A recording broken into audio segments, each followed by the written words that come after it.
ተናስተልን ተመልካቾቻችን ዜና በምልክት ቋንቋ ቀርባሉ። ነባሩ የኦሮሚያና የሲዳማ ክልል ህዝቦች ጠንካራ አንድነት ተጠናክሮ እንደሚቀጥል ርዕሰ መስተዳድር ሽመልስ አብዲሳ ተናገሩ። የኦሮሚያ ክልል መንግስት በሲዳማ ክልል ያስገነባው የለኩ የኢፋ ቦሩ ሁለተኛ ደረጃ ትምህርት ቤትን ርዕሰ መስተዳድር ሽመልስ አብዲሳ በተገኙበት ተመርቋል። የኦሮሚያ ክልል መንግስት በክልሎች መካከል ያለውን ትብብር እንደዚሁም የህዝቦች ትስስርን ለማጠናከር ከተለያዩ ክልሎች ጋር በትምህርት መሰረተ ልማት ተደራሽነት ላይ እየሰራ ይገኛል። በሲዳማ ክልል ለኩ ከተማ አስተዳደር በ170 ሚሊዮን ብር ወጪ የተገነባው የለኩ ኢፋቦር ሁለተኛ ደረጃ ትምህርት ቤት ርዕሰ መስተዳድር ሽመልስ አብዲሳ በተገኙበት ተመርቋል። በክልሎች መካከል የሚደረግ መደጋገፍ የህዝቦች ግንኙነትን የሚያጠናክር እንደሚሆን ርዕሰ መስተዳድር ሽመልስ አብዲሳ በዚህ ወቅት ተናግረዋል። የሲዳማ ህዝብና የኦሮሞ ህዝብ አንድ ህዝብ ነው። ጎሳ የሚጋራ፣ ቋንቋ የሚጋራ፣ ባህል የሚጋራ፣ ችግሩ የጋራ ችግር፣ ደስታው የጋራ ደስታ የሆነ አንድ ህዝብ ነው። ይህንን አንድነት ወደ ላቀ ደረጃ ለማሸጋገር የሁለቱ ክልል አመራሮች በትጋት እየሰሩ ነው ያሉት። ስለዚህ ይሄ አንድነት ድሮም ነበረ፣ አሁንም አለ፣ ወደፊትም ጸንቶ ይቆማል፣ ይቀጥላል። ይህንን ወደ ኋላ ሊመልስ የሚችል አንዳች ኃይል የለም። የክልሎቹ መደጋገፍ ተጠናክሮ የሚቀጥል ይሆናል ያሉት ርዕሰ መስተዳድር ሽመልስ ድህነትና ኋላቀርነትን ለመቅረፍ በትምህርት ላይ በስፋት ሊሰራ እንደሚገባ አመልክተዋል። ከሁሉ በላይ ትውልድን መገንባት፣ ትውልድን ለመጪው ዘመን ማዘጋጀት ትልቅ ስራ ነው። አሁን የደረስንበት ቀድመን ያዘጋጀነው ትውልድ እዚህ ደረጃ ነው ሊያደርሰን የቻለው። ቀድመን በተዘጋጀነው ልክ ነው ዛሬ ልማት እየሰራን ያለ ነው። ቀድመን በተዘጋጀነው ልክ ነው ጠንካራ ስርዓትን የምንገነባው። ዛሬ ካልተዘጋጀን ነገ የምንፈልገውን ልማት ልናመጣ አንችልም። ድህነትን፣ ኋላ ቀርነትን በምንፈልገው ደረጃ ማሸነፍ አንችልም።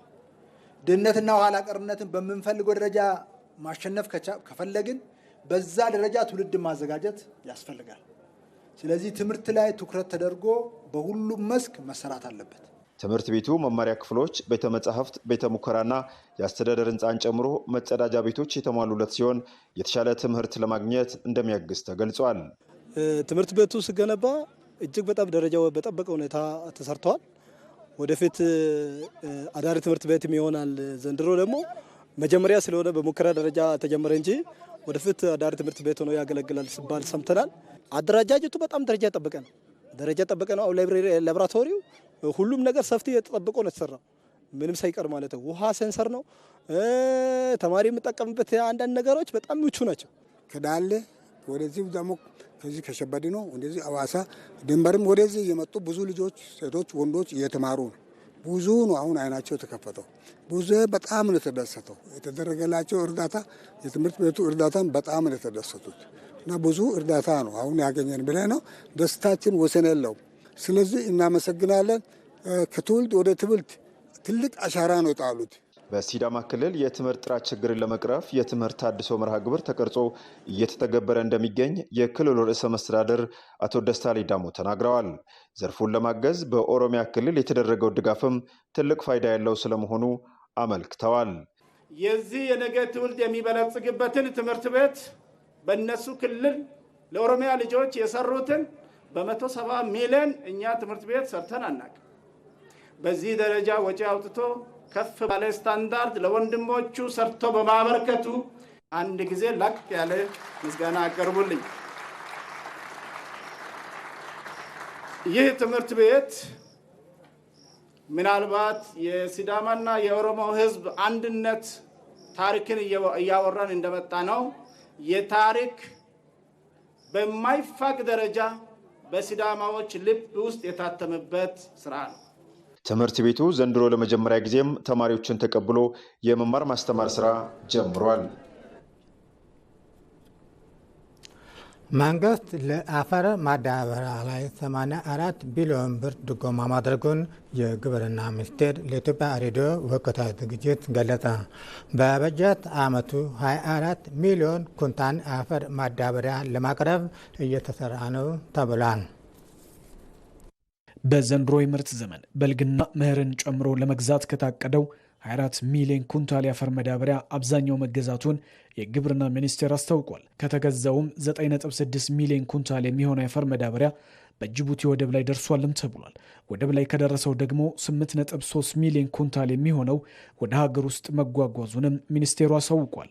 ባለፈው ዓመት ተጓጉዞ አገልግሎት ላይ ያልዋለ 3.1 ሚሊዮን ኩንታል ጋር ተደምሮ አሁን ላይ 11 ሚሊዮን ኩንታል በላይ የአፈር ማዳበሪያ እስካሁንም ቀርቧልም ተብሏል። የኢትዮጵያ ብሔራዊ ሬዲዮ ከማዳበሪያ አቅርቦት ጋር በተያያዘ በሰራው ዝግጅት ላይ የዜጎች የተለያዩ ጥያቄዎችንም አቅርበዋል። ደላሎች አሰብስበው ነው የሚወሩ። በዛ አካባቢ የሚገርም ነገር በዩኒዮን አካባቢ ስታርፍ አሰብስበው ነው የሚቀርብ ማዳበሪያ ፈልገው ነው ምናምን ይለዋል። ከየት እየመጣ ነው ይሄ? ከየት እየመጣ ነው? መንግስት የሚያስገባው በብቸኝነት መንግስት ነው አይደለም ለሀገራችን አርሶ አደር የሚያቀርበው። ታዲያ እንደዛ ከሆነ በግል ሌላ አስመጪ እንደ ጨውና ስኳር የሚቸበችበው አለ ማለት ነው፣ በግል በሚያመጣ ማለት ነው። ስለዚህ ገበሬው ማዳበሪያ ሳያገኝ እየተጉላላ በደላላ ይሁ እያለቀሰ መሬቱ ባዶ የሚያድርበት ጊዜም አለ፣ እያየን ነው። በአካባቢያችን ዝናብ ተጣለ 15 ቀን አልፎታል።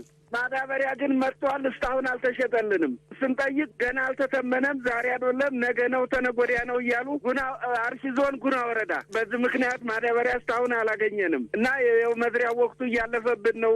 ከግብርና ሚኒስቴር የግብርና ግብዓት አቅርቦት መሪ ስራ አስፈጻሚ የሆኑት አቶ መንግስቱ ተስፋ ተገኝተውም ለተነሱ ጥያቄዎች ምላሽና ማብራሪያም ሰጥተዋል። ህገወጥነትን ለመከላከልም መንግስት ሰፊ ቁጥጥርና ክትትል እያደረገ መሆኑንም ተናግረዋል። በተለያዩ መንገዶች ህገወጦች ጋር እንዳይገባ በእውነት ለመናገር በመንግስት በጣም ከፍተኛ ጥረት በጣም ከፍተኛ ጥንቃቄ እየተደረገ ነው። ስለዚህ አንደኛው ነገር ከህገወጦችን ልክ በሚወራው መንገድ አለማግኘት አለ። ሁለተኛው ደግሞ ተጨባጭነት ሆኖ ደግሞ ያገኘናቸው አሉ። እነሱ ደግሞ ህጋዊ እርምት እየተወሰደባቸው ነው። ከዛ በፊት ግን ለምንድነው እኛ ራሳችን ለህገወጦች ተባባሪ ምን ሆነ የሚለው ነገር በጣም ጥያቄ ምልክት ውስጥ መግባት ያለበት። ከአፈር ማዳበሪያ ጋር ተያይዞ የሚገጥመውን ችግር በዘላቂነት ለመፍታት አሰራሩን ለማዘመን እየተሰራ መሆኑንም አንስተዋል። አንድ የአፈር ማዳበሪያ ከውጭ ስትመጣ ለማን አርሶ አደር እንደገባች ትራክ የምናደርግበት መንገድ ዲዛይን ተደርጓል፣ ሶፍትዌር በልጽጓል። እሱም ባለፈው አዳማ ላይ ሁሉም ክልሎች ባሉበት አስተዋውቀናል። ማዕከላዊ ኢትዮጵያ ክልል ላይ የመጀመሪያ ፓይለቲንግ እየሰራን ያለ ነው። በጣም ትልቅ ፕሮጀክት ነው ማለት ሚኒስቴር መስሪያ ቤቱ አንዱ ይሄንን ለመከላከል እና የተቀላጠፈ አገልግሎት ለመስጠት ከወረቀት የጸዳ አገልግሎት ለመስጠት የሄድንበት መንገድ ነው። በጣም በሚገርም ሁኔታ ከጠበቅነው በላይ ሰው ወዶታል። ከማዳበሪያ ዋጋ ጭማሪ ጋር በተያያዘ በአርሶ አደሩ ህይወት ላይ ጫና እንዳይፈጠር ለማድረግ መንግስት ያደረገው ምን አለ ተብሎ ለተነሳላቸው ጥያቄ መሪ ስራ አስፈጻሚው የሚከተለውን ምላሽ ሰጥተዋል። 84 ቢሊዮን ብር በመንግስት ደረጃ ድጎማ፣ ያ ማለት በአንድ ኩንታል 3700 ብር ድጎማ ተደርጓል። አሁን ተወደደ በሚል የሚቀርበውን ሐሳብ አሁን ከሚገዙት ላይ 3700 ብር ይጨምሩበት ማለት ነው። ይሄ ተከፍሏል፣ ግን 3700 መንግስት ሸፍኗል ማለት ነው። ያን ቀንሰን ነው ያወረድነው። ይሄ መጀመሪያ መያዝ አለበት ማለት የመጀመሪያ የተወሰደው ነገር ይሄ ያለውን የዋጋ ጫና ለመቋቋም የአርሶ አደሩን ምርትና ምርታማነት ማሳደግ ላይ ማተኮር ይገባልም ተብሏል። ምርትንና ምርታማነትን በመጨመር እንዴትና በምን መንገድ ጨምራለሁ የሚለውን በአካባቢው በየቀበሌው በጣም በርካታ የተማሩ የግብርና ባለሙያዎች ስላሉ ግብርና በጣም ሰፊ የተማረና በጣም ብዙ የሰው ኃይል ያለው ተቋም ነው። በመነጋገር በመመካከር በመጨመር የዋጋውን ነገር መሻገር እንደሚችል በዚሁ አጋጣሚ ለማስቀመጥ ፈልግ። በዚህ በጀት ዓመት እስካሁን ድረስ 1.2 ሚሊዮን ኩንታል የአፈር ማዳበሪያ ብቻ አርሶ አደሩ መግዛቱም ተመላክቷል። ቀሪው ከ10 ሚሊዮን ኩንታል በላይ ደግሞ በመጋዘኖች ውስጥ ይገኛልም ተብሏል። በመጨረሻም የኢንፎርሜሽን መረብ ደህንነት አገልግሎት አስተዳደርና የኢትዮጵያ አርቲፊሻል ኢንተሊጀንስ በጋራ አዘጋጁት የ2025 ዓለም አቀፍ የቴክኖሎጂ ኤክስፖ ሊከፍ ኮንቬንሽን ይካሄዳል። በ5 የትኩረት መስኮች ላይ ትኩረቱን አድርጎ የሚዘጋጅ ኤክስፖ ነው። አንደኛው የሳይበር ደህንነት ነው። በሁለተኛነት የአርቲፊሻል ኢንተሊጀንስን ማዕከል ያደረገ እንዲሁም የፋይናንስ ሴክተሩን በተለይ በፊንቴክ ዙሪያ ላይ ያጠነጠነና ሁላችንም እንደምናውቀው የስማርት ሲቲ አሁን ላይ አስፈላጊ ሆኖ በመገኘቱ ሌላኛው የትኩረት መስክ ደግሞ የስማርት ሲቲን አድርገናል ማለት ነው። በመጨረሻም እነዚህ ሁሉ ተግባራዊ የሚሆኑት የተማረ ቴክኖሎጂን መረዳት የሚችል ማህበረሰብ ሲኖር ስለሆነ በአምስተኛ የትኩረት መስክ ደግሞ የቴክኖሎጂ ኤዱኬሽን ብለን የቴክኖሎጂ ትምህርትን መሰረት አድርገን ይዘናል ማለት ነው። በዋናነት ሳይበር ሴኩሪቲ ላይ ያጠነጠነ እንደሚሆንም ይታሰባል ማለት ነው። በዚህ ኤክስፖ ሌሎች የጠቀስናቸው የሳይድ ኢቨንቶችም ጎን ለጎን የሚከናወኑ በተለይ ኮንፈረንሶች፣ የተለያዩ ኤግዚቢሽኖች፣ ውድድሮች በተለይ ሃካቶን ኤአይ እና ሮቦቲክስ ላይ ፎከስ ያደረጉ ውድድሮችም የሚኖሩ ይሆናል ማለት ነው። አርቲፊሻል ኢንተለጀንስ በዓለም ላይ ቻሌንጁም አለ፣ ኦፖርቹኒቲም አለ። ከዚህ ምንድነው አፍሪካ መውሰድና መማር ያለበት የሚለው ነገር በጣም በርካታ ፓናል ዲስከሽኖች የሚካሄዱበት ወደ 3 ፓናል ዲስከሽን ነው የሚካሄደው በ17 ማለት ነው ሜይ 17።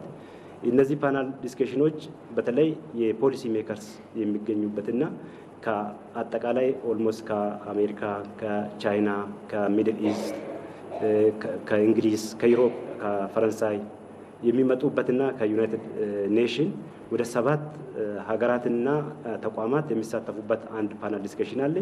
ሌላው ደግሞ በፖሊሲ ደረጃ ደግሞ ሚኒስቴሮች የሚገኙበትና በርካታ የፖሊሲ ስራዎችና የተሰሩትን ፖሊሲዎች ሪቫይዝ የሚደረግበት ለአፍሪካም ደግሞ ምን አይነት ፖሊሲ ነው ከዚህ ቴክኖሎጂ መማር አለበት የሚል በተለይ ፋይናሊ ደግሞ ለአፍሪካ የሚሆነውን ነገር አናውንስ የሚያደርግበትና የአፍሪካ ሀገራት አንድ ኮመን አጀንዳ እንዲኖራቸው በአርቲፊሻል ኢንተለጀንስ የሚተላለፍበት ነው። ዜናው አበቃ። ከቀሪ ፕሮግራሞቻችን ጋር መልካም ቆይታ።